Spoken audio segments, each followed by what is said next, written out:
Boom! Ladies and gentlemen, we don't have a song. We are live. Greetings from Somerville. My name is Michael Somerville. I'm your host. This is an exciting moment. We are live for the very first time, being streamed on the internet. My guest today... On the internet? On the internet, the World Wide Web. The World Wide Web, triple W? We don't have an intro song, so it's just us. Well, you ever notice on TV shows don't really have intro songs anymore? They don't. In the past 5 years, they've stopped doing that. It was like an old school sitcom thing, wasn't it? Yeah. Should we come up with a song? No. Should we introduce the people to who you are? All right, go. My guest is James Altucher, correct? Yes. I think I've been saying your name wrong for 10 years that I've known you. It's James Altucher. Everybody, welcome to the studio. This is James. Make some noise, everybody. Hey. That's a nice guy. This is an exciting time. I have a podcast, Greetings from Somerville. It's been on iTunes for about a year and a half, and we decided to broadcast it live, go streaming so people could see my beautiful face. You are our very first guest. How does that feel? I am so honored, and also, it's just by coincidence. Of course, we've known each other for like 11 years or so. We were just saying this. Last time I saw you, that was 10 years ago. At the debut episode, the launch of your TV show, Wingman. That is exactly right. I had a TV show for 1 year. Not only did the show get canceled, but the entire network went out of business. I don't what just... What was that network? It was like a family mom... FLN, Fine Living Network, FLN. I don't just get canceled, I bring entire networks down with me. That's, yes. So good luck, SBTV. Oh wait, can I just describe, because I thought it was a great idea for a show. So you would basically, a guy would go into a bar hoping to meet a woman, or vice versa, but mostly a guy would go into a bar hoping to meet a woman, and you would give him advice through a microphone, and he was wearing an ear thing, and you would give him advice. Did it ever work? 3 times out of 11 episodes. That is roughly the concept. It was called Wingman. I was the guy who was helping people find love. Secretly. Exactly. Well, for a time there, I was a relationship expert. Many of my ex-girlfriends would disagree, but I was a professional. I wrote the dating column for Glamour magazine, so I had this TV show where I said, I know how to get people synced up together, and we tried to make the show honest. I would take someone and I would try to help them and coach them with a little secret microphone, tell them what they were doing right and wrong, and then if we were going to go into overtime with the crew, we faked it. We just said, well, now you got to meet someone, you go there, talk to him, and leave together. But all those kind of reality stories, it all boils down to the editing anyway. Very much so. And what we were trying to do was make it as genuine and true and honest as we could, but at the end of the day, it's television. So what's the best advice you gave somebody while they were in the bar? I'm so curious. You are so used to being a host that you instantly turned the tables there. This podcast is called Turning the Tables, right? Well, it's exactly what we're doing here. You have a podcast, and what we're trying to do is say, well, so many people with successful podcasts are used to being, the person running the show. What if we turned the tables and asked you the questions? But go ahead. I'd love to. Yeah, no, I really want to know, what is the best piece of advice you gave someone? I mean, the cameras are on, so everybody's a little nervous. What's the best piece of advice, whether it works or not, that you gave someone in the bar while he was trying to meet somebody? Well, the show got canceled, so I don't know if I ever gave good advice. But I would say the hardest thing people have, and you know this as someone who now is a performer. By the way, let's give your credits real quick. Author, entrepreneur, comedy club owner, and comedian as of the last 2 years? About 4. Is that right? 4 Yeah. years? It feels like you've been doing it. Well, a year. I've owned the club. Seen the show. I've owned the club for about 3 years. Okay. Or 2.5 years, but I've been performing before that. So. Okay. And then I've been public speaking humorously for 20 years, but yeah. That's exactly my point. We'll get to all of this once we actually start the episode, which is now 4 minutes old. You know what it's like to be on stage, and one of the hardest things to do when you're speaking, whether comedically or to a crowd, is to be yourself. It takes just hours and hours to learn how to just be you on stage. And I think that was, to answer your original question, the hardest thing for guys or women to do when trying to meet somebody new was always like they were on or trying to be cool or trying to be hip, and just to be natural and be yourself, which is really when you're at your most... There's no way to be natural, though. You're meeting a complete stranger in a dark bar with the only purpose to whatever. We're a PG show. Yes. So there's no real way to be natural. How do you convert that into a natural situation? Are you natural on stage when you do comedy? Are you yourself up there? Yeah, because I really am trying to build a tribe with the audience, right? Right. So, and you go on stage. It works when you go on stage and you really love the audience enough that you want them to be happy. Right. And you want to be goofy, and this is what's going to make them happy. But again, that means you have to get rid of any other agenda. Absolutely, absolutely. Well, I would argue it's the same thing when you're natural and you're yourself, you're at your best, and I think that's when you're most attractive to people because they don't feel any act going on. They don't feel. I mean, I love all types of comedy. Anyone who does a character up there, I don't say that's wrong, but I love watching comedians who are genuinely themselves up there, and you feel like this person's really, really talking to me. But that takes years to get to. I've been doing comedy now 20 years. And I think I'm only in the last 5 years truly myself on stage. That's what, I interview on my podcast a lot of comedians who are at that 20-year point. Right. And they'll say something like, they'll either make a joke saying like, tell me when I get there, if you found, your boy, do you feel like you're a master of the craft?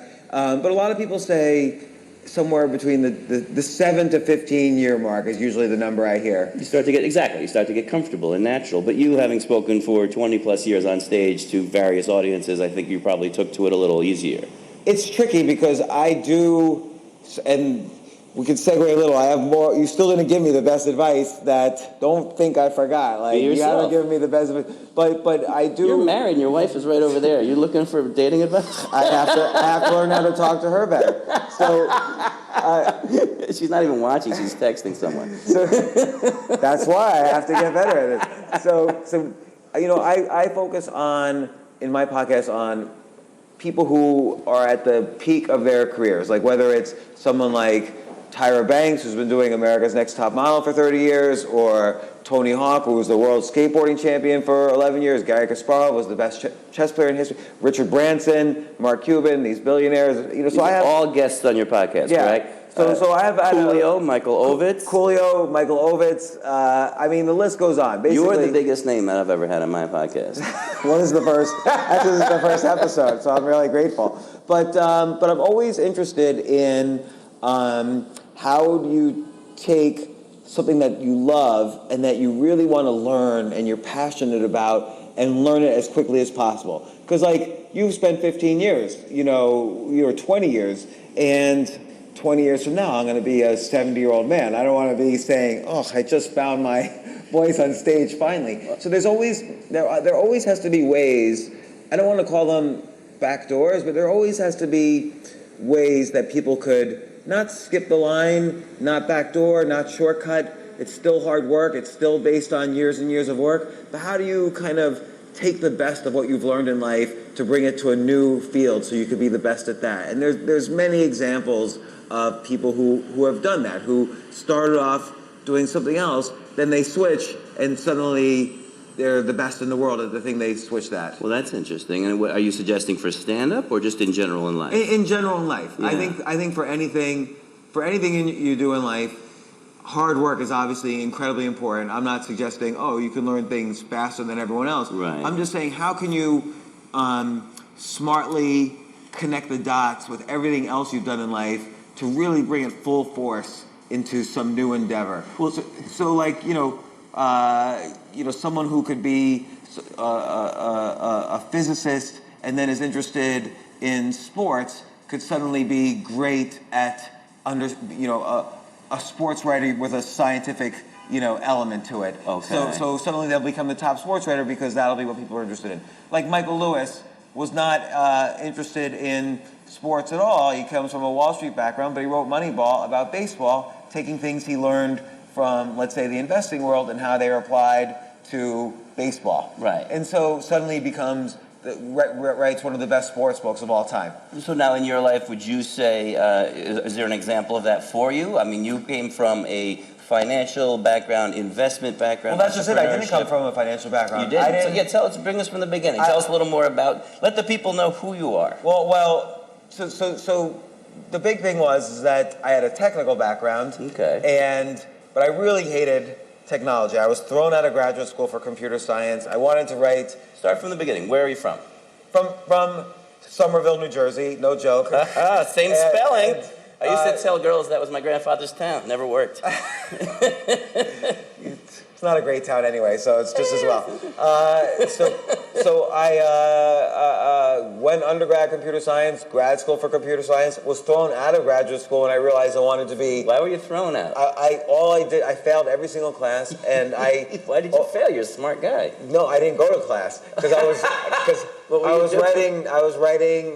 I wanted to write a novel. I was writing fiction all day long. Is that right? So I start for 12 hours a day. I was writing. Okay. And I had this is a long time ago, so I don't want to say it's the most, I'm not saying this is advice, but I had a fellowship to graduate school, so I used that fellowship to basically write all day long, and I just simply did not didn't go to class. And so after 2 years of this, it's very hard to get thrown out of graduate school. They want you to succeed. Especially if you have a fellowship, I would think. They want you there. So after 2 years of this, they finally wrote me a letter and saying, look, when you don't have enough maturity to continue here, when you feel you have the maturity, the emotional maturity to finish this program, you're always welcome back.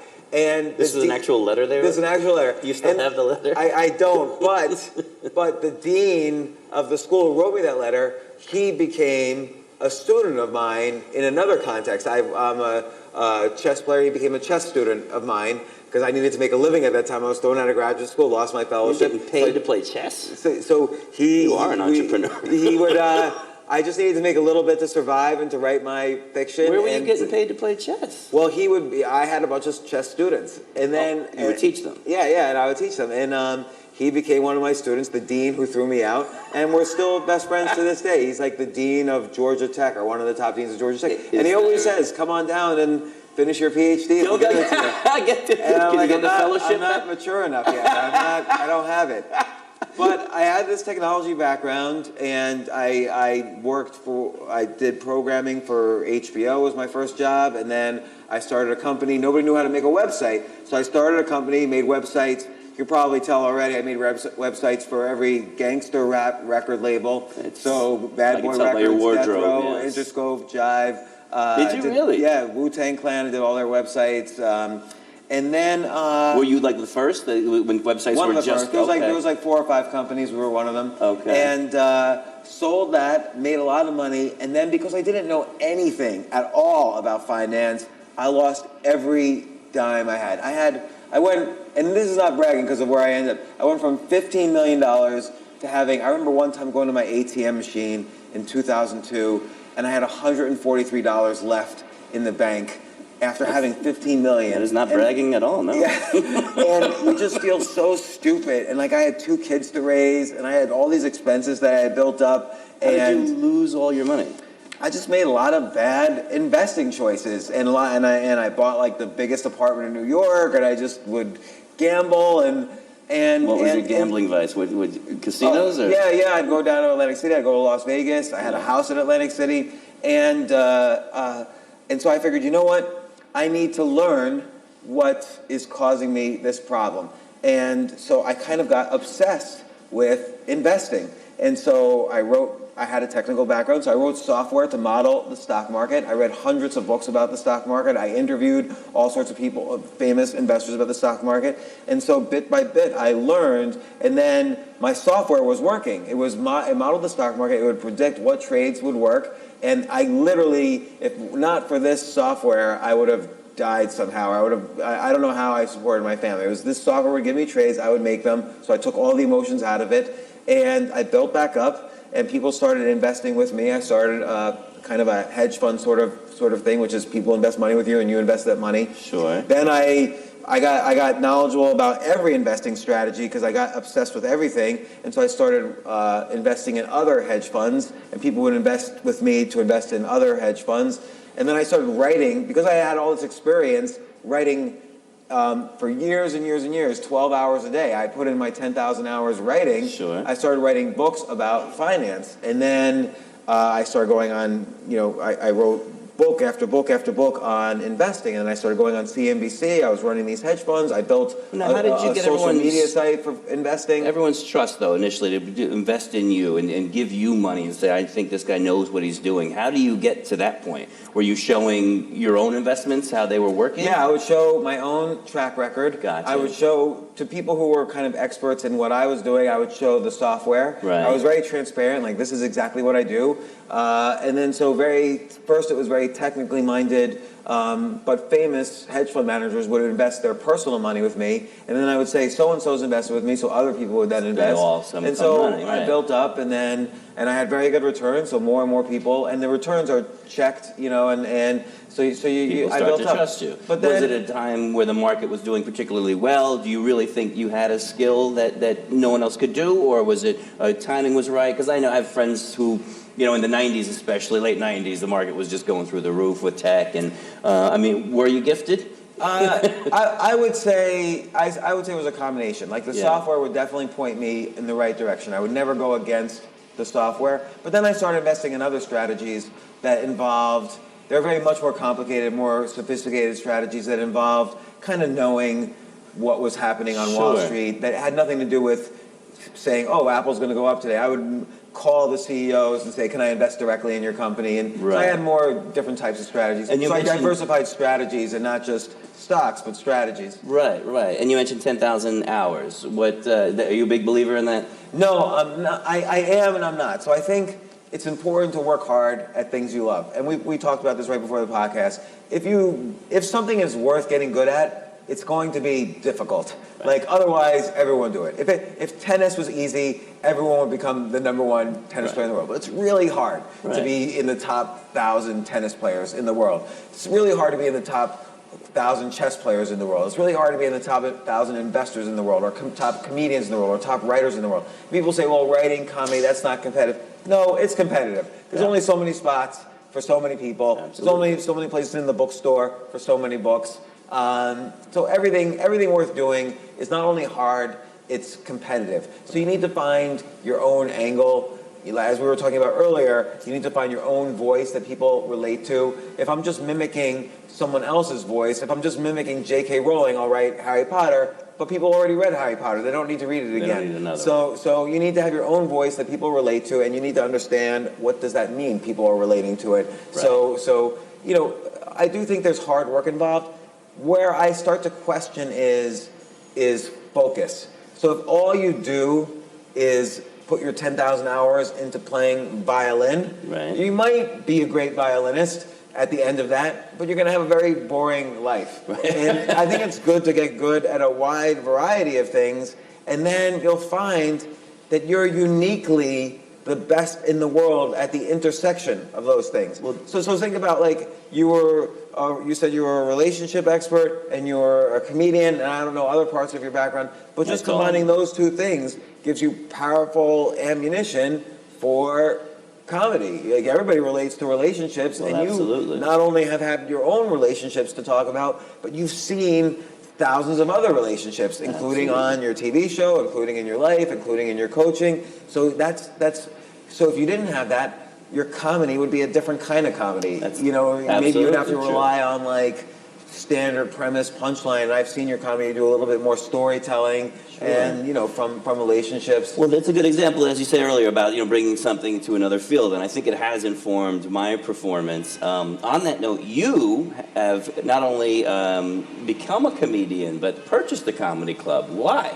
Well, so I have a lot of entrepreneurial experience. I've built and sold several companies. I've also failed at a lot of companies. So That's part of it, right? That's You have to part fail. of it. But that's also very painful. Like, nobody wants to fail, and it's the worst feeling in the world when you put all of your effort into something and you build it up, and then it comes crashing down. I mean, I've had companies. I've been involved with companies $1 billion in revenues that within hours, for whatever reason, have come crashing down, and it's just the most painful thing in the world. But it gives you a lot of experience to draw from, stories that nobody else has. And yes, you could say, well, no one else maybe relates to being involved in a company with $1 billion in revenues. So you figure, well, people do relate to putting a lot of effort and work and love into something and having that fall apart suddenly. Right. And so there's experiences you can draw from. But You're natural for stand-up, if that's what you're used to. right. And so I started doing stand-up, and I think I made a mistake initially.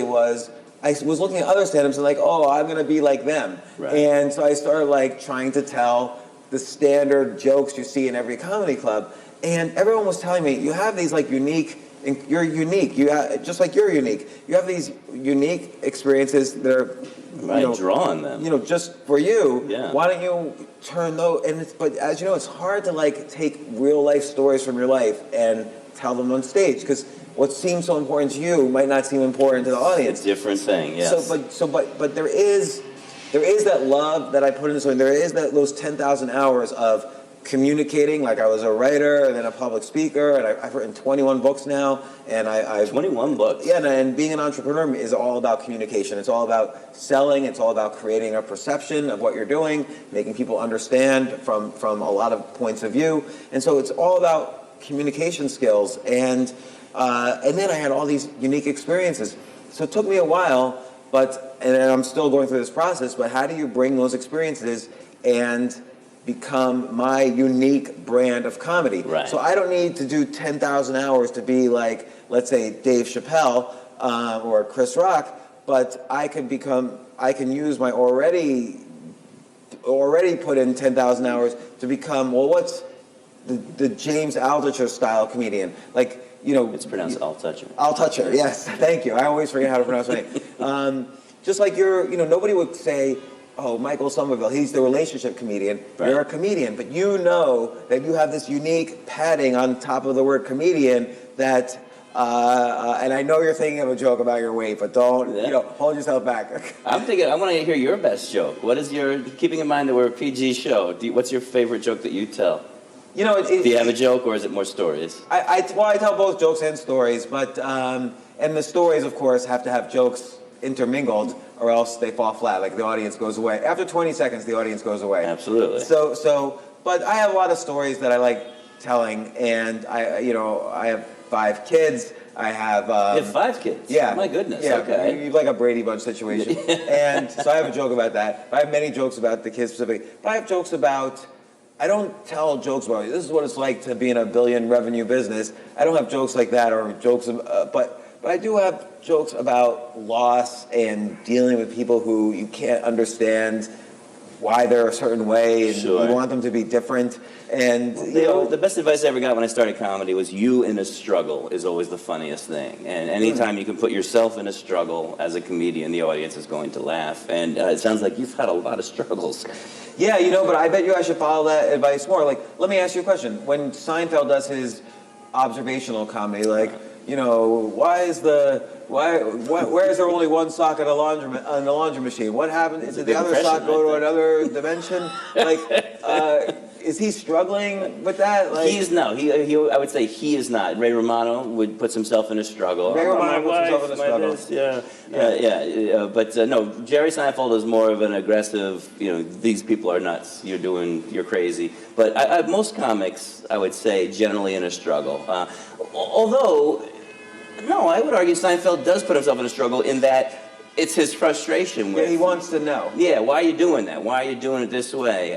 But he's not put upon in his act. I sort of feel like it's not as much of a struggle as him walking into a room and seeing what's weird in the room and making a joke out of that. Well, that was 80s observational comedy. It certainly worked, paid out for him. But like Chris Rock, I could see the struggle. Yeah, sure. So it's people, and it's your frustrations. It's your. But so this is interesting. You came from, such an interesting journey. And one of the things that I've noticed about you, including from your books, is you have a propensity now to seemingly want to help people, to help people, for lack of a better. Where did that come from? Would you agree with that assessment? And you seem like you want to give back. Yeah, I don't know if it's so. Like, nah. I don't know if it's so conscious. Is that I like to write the stories that happen to me. Yeah. Stories of failing, stories of being depressed, or even suicidal, or going broke, or having a bad relationship, or whatever. We all go through these things. And I try to mine these situations to write a good story about myself. But I always make sure I conclude or have interwoven in that story kind of the seeds of how I got out of it. Okay. And if people find that helpful, then I'm glad. I do think the cure for a lot of kind of anxiety and stress and depression is to help people. And so for me, I find when I'm writing, because I have that element in the writing or any kind of communication, including this, that it helps reduce anxiety, reduces stress. You know, we live in a stressful world. Absolutely. So, and I think people are too much. I don't want to say the cliche, everybody's fighting everyone else now. I think people love fighting. I think people actually love that they can hate someone on the other side now. It fuels something inside of them. Right. It doesn't help anybody when they're fighting, oh, I unfollow you now on Facebook or whatever. Like, it doesn't help anybody, but they something in them loves it. And I think the cure for that is to focus on solutions, to focus on helping people, to focus on your own personal energy and how you can maximize it. You're never going to maximize it arguing with somebody on the internet. Right. So, right. you know, like one thing I say to the audience is, you know, how many of you have at least one person who hates you on the internet?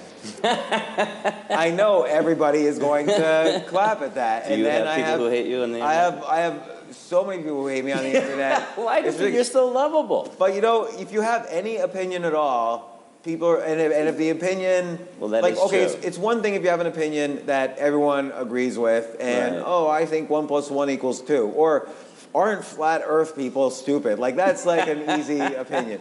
But like, if you have an opinion like kids should not go to college, and not even Right. so sure they should go to high school, some people are going to hate you. You take any kind of position, yeah. Yeah, if you well, say- and if you have a voice of any sort. I remember when I got into entertainment, you started to get people who hated your comedy, and you go, why do these people attack? Like, why just don't watch it if you don't like Yeah. it? And I got to the point where I Googled, in quotes, Tom Hanks sucks, in quotes. And I go, well, he's the most lovable character. He's like a stuffed animal. If there's anyone out there who thinks Tom Hanks sucks, then I'll feel better. And sure enough, if you do it, there's people out there talking about how he sucks. And I go, okay, well, I'm fine then. If you can't please everyone, and then I'm okay with that. Go ahead and hate me. You know, I know that's what you say, and I believe you, and I say it too, like you shouldn't care what people think of you, but it's really hard, right? Oh, like, sure. Like if someone, let's say you're performing, and Yeah. let's say someone writes a review of your podcast and says, boy, you know, Michael really dropped the ball on that one, like, don't you feel bad a little bit? Like, yeah, I would blame you for this one. Yeah. No, you do. It would be you, my fault. I would take responsibility. But no, you tend not to read the stuff. I, as a comedian, first of all, I always say, as a comedian, no one's harder on themselves than the comedian. I mean, you want to tell me that I stink? I can give you 7 more reasons why I stink. You don't even know the beginning of why I'm no good. Well, that's why even like with like writing, if someone says, oh, I like this book that you wrote, or I like this story, I almost don't like hearing it because I can see so many things wrong with it. Right, I'll tell you know, and also I don't like, I just feel awkward. Yeah. Because then if you like that, you kind of have to pay attention to the bad also. Well, exactly. You got to take it just as seriously. You can't just go, oh, the compliments are right and the criticism is inaccurate. No, all you could do is just do you, and I don't think you can worry about anyone else. I put out a new album, and I got a guy who emailed me, some guy I never heard of, emailed me and said, why don't you send me a copy? I'll review it. And I wrote back, why don't you buy a copy and keep your opinions to yourself? Like, who are you? Like, whatever, it's like $9. Like, exactly. Why do you want stuff for free? The concept of reviewers in general fascinates me. I went to the Fleetwood Mac concert in Madison Square Garden a few months ago, and the next day there was a reviewer on, the poster, whatever, New York Magazine, whatever, reviewing it.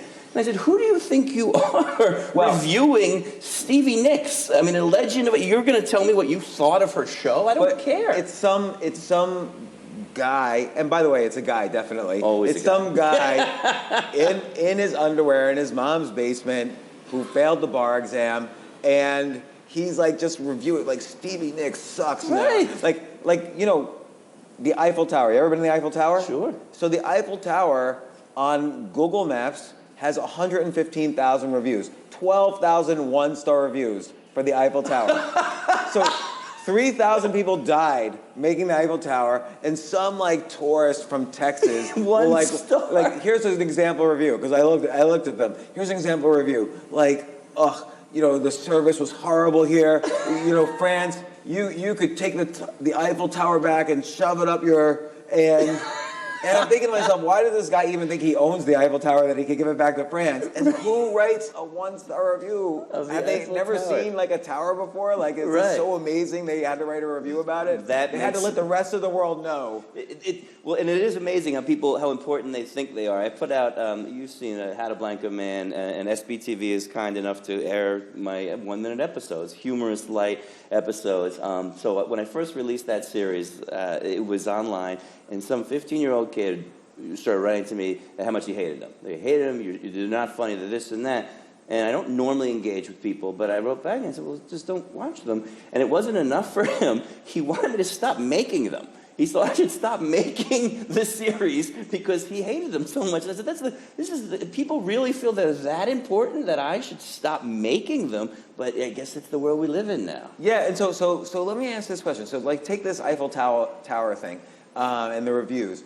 It's funny, the fact that people, A, think they can review the Eiffel Tower, B, the fact that people give 1-star reviews, and C, that the reviews are so stupid. Right.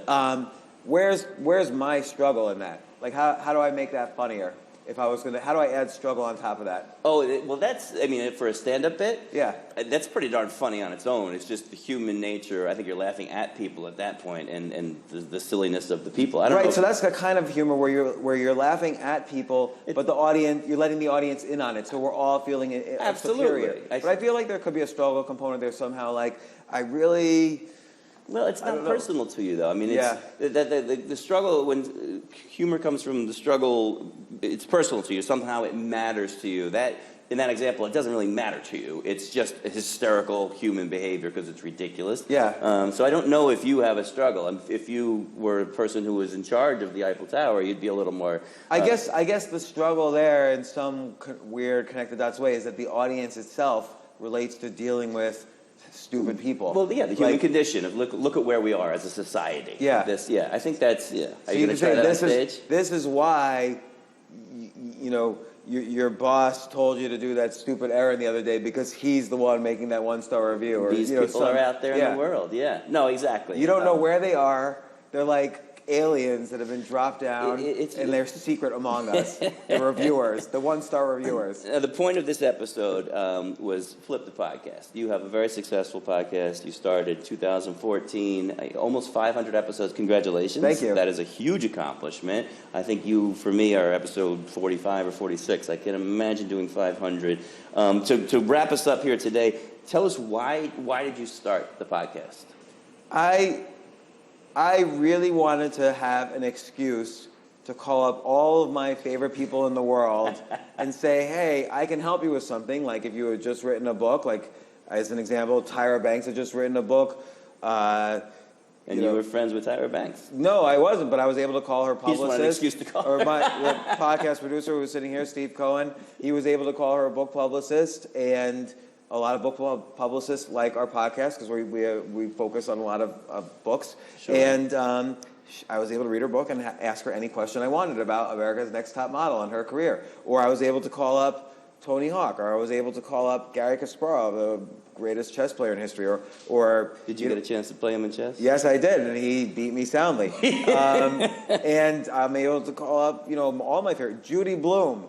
My favorite writer as a kid, I was able to call her up and have her on my podcast. That is exciting. Henry Winkler, the Fonz. Oh, my goodness. He came on. William Shatner, Captain Kirk, he came on my podcast. So that's incredibly exciting. I've had all of my heroes. Well, I'm just about done. I've had all my heroes on my podcast. You still haven't had me on. I know. Speaking of heroes. You're next. You're running out of people. Somerville's at the bottom. Well, it is funny. I was just having this conversation the other day with my friend. In this world we live in where content is just, everyone's thirsting for new content, new material, new everything. It's a shame, you sit in a bar, you talk to a friend, and you go, we should be recording this. We should be making this a show. Why are we not making this a show? But boy, you've put out hours and hours and hours of content, and people can watch it how? They can go to SBTV right now. SBTV, we put a lot of the videos on SBTV, and then, of course, all the usual podcast places where you find podcasts. Absolutely. You can find the James Altucher Show. And it's been a really great experience because, again, I'm not I'm not a reporter, right? Just like you're not a reporter. I'm not trying to find, what were you doing this day? I'm trying to find out how I could be better at getting better, how I could get meta better. So learning the art of learning. Like how did you get to be And what so have good? you learned from doing it? I mean, I've learned that it's good to be good at a wide range of things, Right. and to understand that learning is not about focus, it's about being able to connect the dots on lots of different things. So you can have your unique voice, your unique perspective.